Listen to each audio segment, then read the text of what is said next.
What's going on, everybody, and welcome back to another episode of the Get Over Yourself podcast. Joined with me today is a former guest turned friend, turned into another guest yet again, Matt Findora.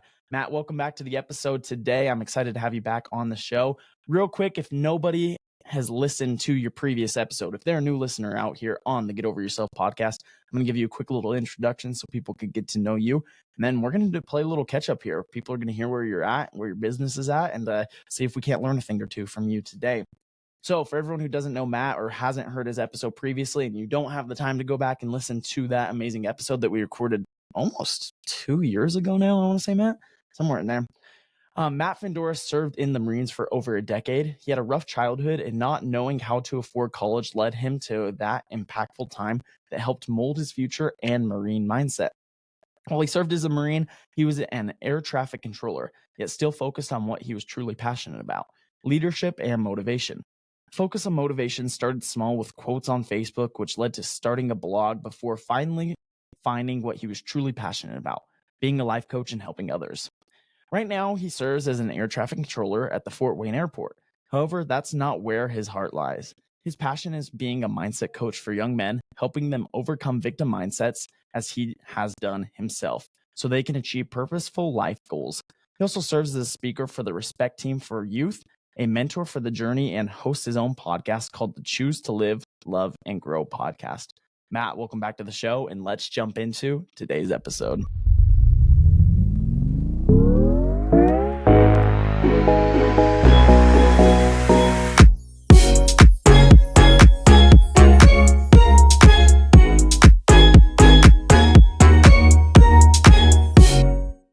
Hey Brandon, I'm glad to be here. Excited to reignite our conversation from before.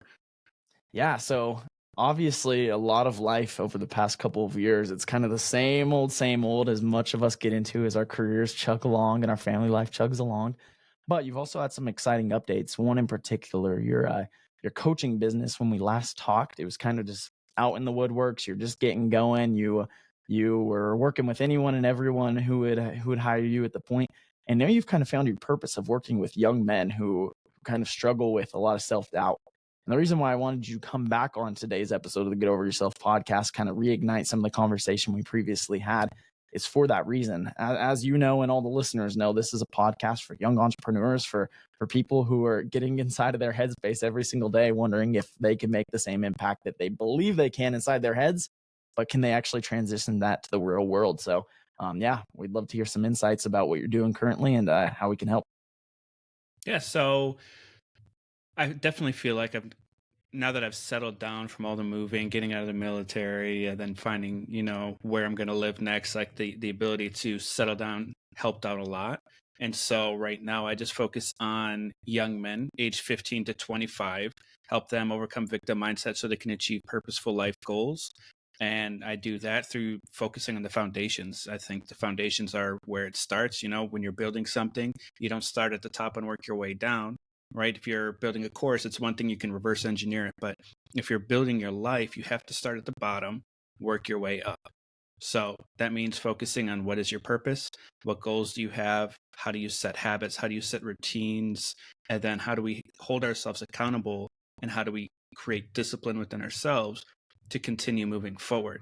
And so that is definitely one aspect of things. And on the opposite side, because I focus on young men, I like focusing on men in general in the concept of men's mental health, because it's a topic that's almost taboo, and this month, June, is Men's Mental Health Month, which a lot of people don't even know that it's Men's Mental Health Month. And it's the fact that men don't go outside of the norm, and when they do go outside of what this mold that society has put them in, you're an outcast, you're this kind of person, you're this kind of person, just fit in the box. But we're not meant to fit in the box. And so that's something that I'm super passionate about, making sure that men take care of themselves and that they're not burdened with all this extra things that are put on their plate, that they have an outlet to, and that they can continue to grow as well. You know what's interesting? I actually didn't realize it was Men's Mental Health Awareness Month until I saw you post something on Instagram about a week or so ago. And I think that is something we really don't talk about very much in today's world. Mhm. Looking into my own life, I kind of fit into that stereotypical mold where I don't really enjoy talking about my feelings. I don't really enjoy discussing certain life details with people. And so, yeah, it's an interesting concept. And so, for somebody who's in my situation where I'm usually a little bit more closed off, I don't enjoy talking about that very much. What's your practical advice? Find somebody that you feel safe with. So in your case, you're married, so that would be a great person that you can have that conversation with. Somebody who is unbiased, who they're not going to judge you for feeling a certain way. And unfortunately, sometimes our spouse is a little judgmental towards the way we feel. But whoever that person is, find that safe space where you can talk or not talk and just have that unbiased conversation. So sometimes that might be a therapist. Sometimes therapy is, the best cure for starting that process of talking about your emotions and getting your feelings out there. Wherever it is, whoever it is, as long as you feel safe, that's the goal. And just start. So let's talk a little bit about that because I'm a big proponent of a lot of times in life we sit there and dilly dally and we make excuses on why we're not getting going. So let's talk about the concept of just getting started, whether that be in business, our physical life, our spiritual life. There's all these different checkpoints we think we need to hit before we actually commit to a goal. And I want to share a little personal example here, and then Matt will kick it on over to you. Back in December, I was with my cousin Tyler, and we were sitting in a hot tub together with our wives, and we were just we were reminiscing, we were having a good time chatting back and forth. And for whatever reason, me and him have been discussing for a little bit of potentially starting an Ironman triathlon, training for one.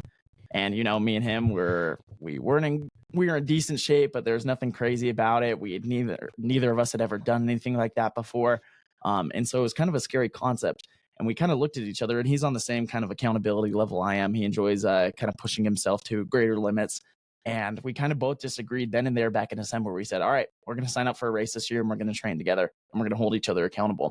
And so we had each other in our corners. And when he wasn't feeling as motivated, I could step up and help him. When I wasn't feeling as motivated, he could step up and help me. And now when we train together about once every week. He lives about an hour away from me, so we don't train together every day, but about once a week we get together. And it's interesting. Tyler, he's very good at the biking portion. He grew up biking. I did not grow up biking whatsoever. So he pushes me in that portion. He's my accountability partner when it comes to that.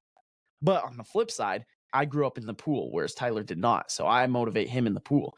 And it's just interesting how we complemented each other on some of our life goals when we just sat there and we said, all right, we're not going to dilly dally any longer. We're not going to put this off to the side. We're just going to commit. We're going to run this race and we're going to help each other do it. Yeah. So if I could give an example, one of the things that I enjoy talking about, and I feel, again, it's one of those things like we don't talk about enough. We talk about SMART goals a lot, right? SMART goals, right? Specific, measurable, achievable, relevant, and timetable. But the way we actually get it going is by making them smarter, right? So we add an E and we add an R onto that. The E is exactly what you're getting at, is easy to start. So you find something within this goal that you've created. What's the easiest way that you could start moving forward towards this goal? And then the R is what's also going to help you is reflection. So how often do you go back and revisit your goal? Is it daily, weekly, monthly? Is it a New Year's resolution that you set January 1st and you don't remember it till December 31st? Find a way where you're periodically going back and looking at it. And then think about, do I have to adjust this goal? Do I have to pivot? Is this goal serving me in what my grand plan is of what that ideal life that I want to create? Does that start? So the E, focusing on something that's easy to start after you create something that, hey, this is what I want to go. What's the easiest way to start that? For somebody who's going to the gym or wants to start living this healthier life, start by tying your shoes. Just tie your shoes. Look at it. Look at your feet as if you're ready to go early in the morning. Tie your shoes. Or go to the gym for 5 minutes. Walk for 5 minutes. Start a 5-minute goal. That's easy, right? And then what ends up happening is that micro habit that you create, you realize, hey, I've created this micro habit and now I can grow upon that. Maybe I can do 10 minutes now, right? Maybe I can go a little bit farther. And so find something that micro habit that's easy to start, and that's going to be different for everyone. But the simplest thing, the easiest thing, find the easiest way to get into it and just do that.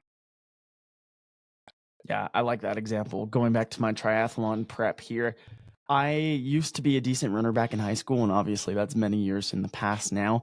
And I feel like I haven't been able to kind of capture that same effort and that same enthusiasm I used to have for running. And so, one issue I've been having throughout this training is okay, I need to incrementally put more miles onto the pavement, more and more and more, so my body is prepared to run the race. And it started off where I remember the very first day when I started running again. My wife, she had been running for a couple months. She was in a little bit more of running shape compared to myself. And one day when we went out of our house, she said, "All right, how far do we want to run today?" Keep in mind, this was my first attempt in a long time to get back into running. I'd been weight training, I'd been biking, swimming, but I hadn't ran in a long time. And so I said, I don't know, let's just do a quick 6 miles. And in my head, I was thinking, okay, I used to do that. It was easy. I didn't have any issues with it. Let's go. And I got to mile 1.5 and I was caked. I was hunched over. I was dry even. I'm gasping for air. And it's because I hadn't properly trained myself. And to your point there, Matt, a lot of times we feel like on the people who listen to this podcast feel like they might just be able to jump from step one all the way to step 10. So on the flip side of what you were saying, where sometimes you need to sit down and say, all right, I'm only going to go to the gym for 5 minutes. Sometimes inside of our heads, we think, no, I haven't gone to the gym in 2 years, but I'm going to go there for an hour and a half and kill my workout. But let's take it back into reality for a second. My 6 mile goal that day, I have to admit, it was cut very short. I think I capped out at maybe a mile 0.75, and that was enough. And I'm sure I didn't run for the next couple days. My legs were sore, but it was the principle of getting started. And then obviously that's propelled me where I'm at right now. Hmm. And I think to your point, that you had already had that drive that you wanted to do that triathlon, right? So in other people's cases where their goal is, I want to be fit. And they said, I'm going to do 6 miles and they do a mile and a half. Most people are going to give up after that. They're like, oh, see, I can't do it, and they're going to find an excuse and that reason to be that victim and focus on that victim mindset of, oh man, I'm just not cut out to be a runner, not realizing that the goal that they set was too high for them to actually achieve at that moment. In the future, they can make that work. But in the very beginning moments, yet, like you said, they went to step 10 instead of step 1. And so one of the problems that we have is sometimes we have these high aspirations, right? And we think 5 minutes, that's nothing. I don't want to go there for 5 minutes. What's the point of doing that? But what you're actually doing, again, is setting that foundation of moving forward. You get that dopamine hit of, I just achieved my goal, check in the box, right? That gives you that dopamine hit. And that means now I'm going to continue moving forward. And I want to keep doing this. And then that's where you start growing. And then you start holding yourself accountable because you're growing from that step that you took, which was easy to start, of 5 minutes. Yeah, you actually have a very unique story. You shared this on the podcast over a year and a half ago. I want this one to come back up for everyone who hasn't listened to that episode. When you were back in high school and you kind of were trying to figure out what life path you wanted to go on, this before you committed to joining the Marines, you actually had a high school friend of yours ask if you wanted to go work out with a group of Marines. And you kind of had a similar situation where you went and worked out and you ended up like me. You had a higher goal and then you ended up a little bit lower to where you wanted. If you could share that. Yeah. So when he invited me out, for some odd reason, I was like, you know what? I have this gym in my apartment. I don't know how to use any of the equipment. I'd love to, learn how to start. Right. And so he's like, hey, we'll come pick you up and everything. I'm like, cool. So I went home, ate a snack like I do every single day. They came, picked me up. We drove past the gym to the park. This was at the height of P90X. And so we were doing a P90X circuit course all around the park. And so I'm doing it, I'm pushing, I'm like, man, this is exhausting, right? We get to the final exercise. Right before we started, I just throw up everywhere, everything that I had just eaten. And so the guy who was leading this exercise was someone who had recently graduated from boot camp. He's like, it's all right, take it easy, not a big deal. You feel weak and tired, it's normal, right? The guy who invited me was in the same group. He's like, it's all right. He's like, what do you mean it's all right? Like, push, like, we're here for a reason. Like, push yourself. I was like, you know what? You're right. Like, I did come here with a sense of purpose of I want to grow here. So I'm just going to push through. And it was like 2 minutes. I probably did like 10. Like most people are doing like 100. I did like 10 because I was just so exhausted. But it showed me that I'm much more capable than what anybody else tells me that I am. And so it highlighted for me almost everything that I had been dealing with. Everybody telling me I couldn't do it, and there it was, and I did it. And it wasn't a lot. It was a small amount, but I sat there and I pushed through the pain and I did it. And so that was the start of my journey of when I ended up joining the Marines, because you know what, they showed me who I really am. You know what's interesting about that story and why I wanted you to share it as well is you had the devil angel and the heavenly angel sitting right next to you, and you had one person encouraging you, saying, "Hey, man, you just threw up. No pressure whatsoever. I just met you. You don't have to keep working out. You can relax. Go take it easy for a minute." Then on the other side, you had your other friend screaming at you, "Hey, this is the reason why we came. This is why we showed up. Let's see you kind of get a little pep in your step. Let's see you get this done." And no discredit to the man he had just met you. He obviously probably didn't want you freaking out, never wanted to come back again. And I think that's our inherent human nature of just to tell somebody like, "Hey, you gave it a great effort. Go ahead and take this one off." I think as humans, we just allow people to do that. And it's because we're trying to be nice. We're trying to make them feel comfortable. But what I love about that story is you listen to your friend. It was trying to make you feel uncomfortable. So sometimes in life, us as family members, as friends, as colleagues, as somebody who goes to the same, lives on the same spiritual realm, sometimes we encourage somebody to give up before they've met their full potential. And what I love about this story is that your friend did not let you do that. You kept pushing yourself. And it literally, that one small moment seamlessly changed the entire course of your life. You finished that workout, you recognized your potential, you eventually enlisted in the Marines, and that's been your story for the past few years. That's been your entire career. So what piece of advice would you have for anyone who's afraid to kind of put themselves out there like your friend did and just say, you know what, no matter what you have going on inside of your life, keep pushing. You're not to your limit yet. You know, there are three different fears that hold us back: the fear of judgment, the fear of failure, and the fear of success. And so we kind of have to figure out which one is it that's holding us back.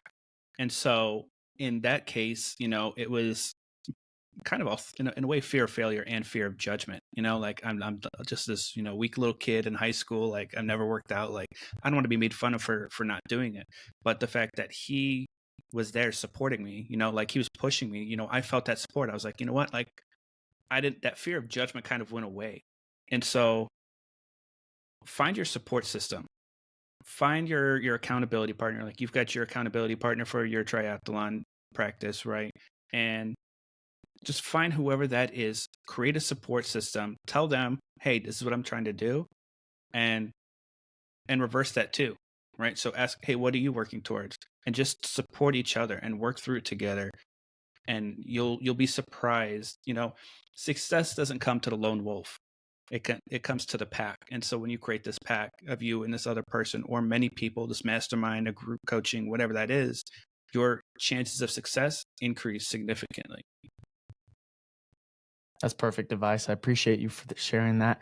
And as we close out today's episode of the Get Over Yourself podcast here, Matt, I want to ask, where you just started a podcast. I was featured on that not too long ago. So everyone, if you want an introduction to Matt's podcast, you could go listen to my episode we recorded together. But where can people find you if they haven't heard from you beforehand, Matt? Tell us a little bit about why you started the podcast and any final piece of advice you'd like to share. So I have my own website, Matt Findora it's mattfindora.com. You can find me on LinkedIn. I'm very active on LinkedIn, Matt Findora, and then same thing on Instagram at Matt Findora. I started my podcast because I wanted to create resources for people who didn't have those same opportunities. I always felt as if I wanted to return the favor of the things that happened to me. I don't want anybody to have to go through the things that I went through. So if we can find the knowledge, the tools, the experience, and pass it on to the next generation so they don't have to endure the same things that I did, then I've succeeded as a podcast host. If I help one person, I've succeeded as a podcast host. And you can find that podcast. It's called the Choose to Live, Love, and Grow. It's on Apple, it's on my website, and it's on Spotify. Perfect.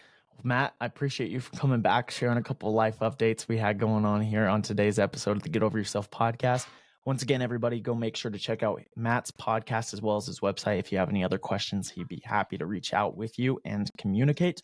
At the same time, I appreciate you for listening to today's episode of the Get Over Yourself podcast. If you enjoyed the conversation, make sure to share it with somebody who you think would benefit from hearing today's words, as well as leave a 5-star review if you have not in the past. That's how I continue to grow the show. With that all being said, everybody, we'll see you guys next week.